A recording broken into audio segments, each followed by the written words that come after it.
My junior year of high school, when I started really lifting weights and getting ready for football my senior season, I started noticing blood in my stool. Got pretty bad. I started having random bouts of diarrhea and continued to get worse. And when I went and got it checked out from my doctor, he kind of laughed at me when I was wondering if it might be cancer. He asked me if I was 56 instead of 16.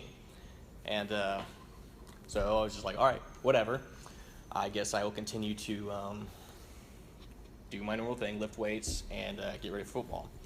And it went away for a few months.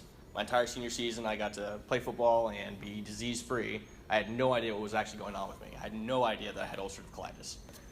In the middle of my freshman season at Wheaton College, Division III school, I got really sick.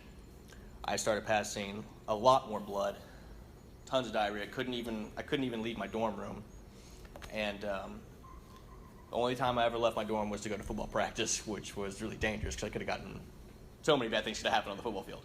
But I eventually got to where I was so sick and passing so much blood that I had to have one of my friends take me to the emergency room. When I was there, they told me that if they couldn't stop the bleeding, they were going to have to take my colon. At that point, I wasn't even sure what my colon was. I was just, I know that's important, don't take it from me. Doctors decided they wanted to take x-rays of me, and so they brought me in the back, and I was really, really weak at this time. And they had me hold on to a pole, and they said, as they were setting up, they said, all right, if you start to get dizzy, you tell us, and if you think you're gonna fall, you tell us. And I was sitting there thinking, okay, all right. And as I was thinking that, I felt myself falling. Completely fainted, fell back, missed hitting the edge of a table by like 2 seconds, and all the nurses and doctors freaked out and kind of went crazy. Are you okay? Are you okay? And I could hear them and I could see them, and I wasn't responding because it was at that moment that I knew something was wrong. And there was something really wrong with me, and I knew my life wasn't going to be the same. I'm not really a very emotional kind of guy, but I started crying right there, and I was scared. That was the first time that I had been that scared for my life. They took me back to my hospital room, and I definitely had ulcerative colitis after they'd done some tests, and they weren't sure if I was going to live. They didn't know if that would be able to take my colon and help me live, and so that was a real scary time. My mom, she flew all the way up from Texas that night, all the way up to Chicago to come be with her son. And I was sitting in that hospital bed the next week, and my mom would take copious notes of everything that happened, and she would walk me to the bathroom because I couldn't even walk to the bathroom by myself. And I would 10, 12 times a day, and just straight blood, diarrhea, and just wondering what the heck was going to happen. So couldn't eat for a few days because they wanted to do a clear liquid diet to see how things happened, how things changed. And then it got to the point where my mom was so frustrated with the doctors and what they were doing that she decided we're going back home to Texas. So we had some friends. They had a private plane. They were able to help us out, and they strapped me up in a diaper. I got on that plane. They flew me home, and everybody welcomed me back home to a hospital in Texas, and they started dumping tons and tons of corticosteroids into my body to stop the bleeding. And luckily, by the grace of God, stopped the bleeding enough to where I could go home.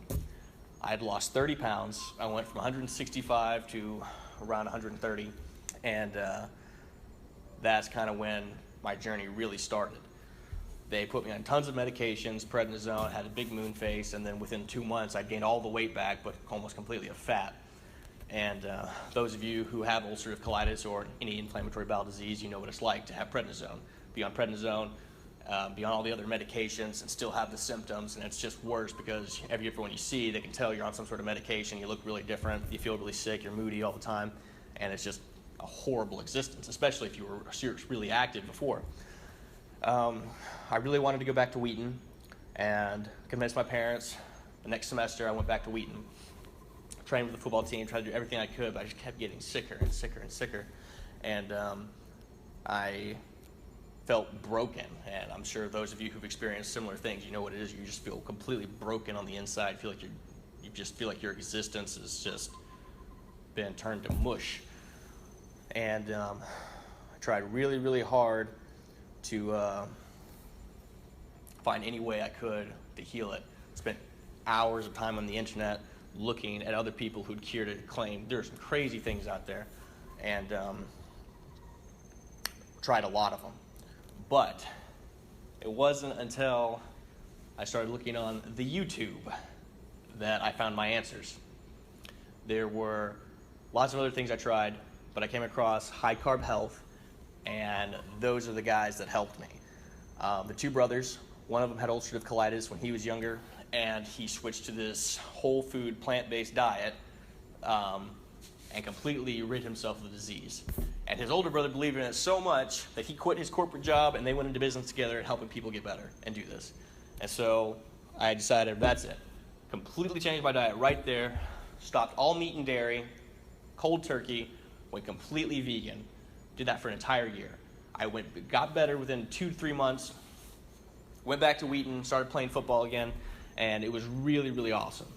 But I had a few snags that I'll talk about later with my health, and ended up being sick most of that season as well. And towards the end, I realized I just didn't have a whole lot left in the tank, and I needed to focus completely on my health and get completely better. I left Wheaton and continued my healing journey, and now, years after that, I'm completely better. I no longer am 100% vegan. I'm still highly plant-based, but there's so many different things that I get to do. I'm no longer restricted on food. I can go out with my friends. I'm active. I'm healthy. I can do weightlifting. I can do whatever I want.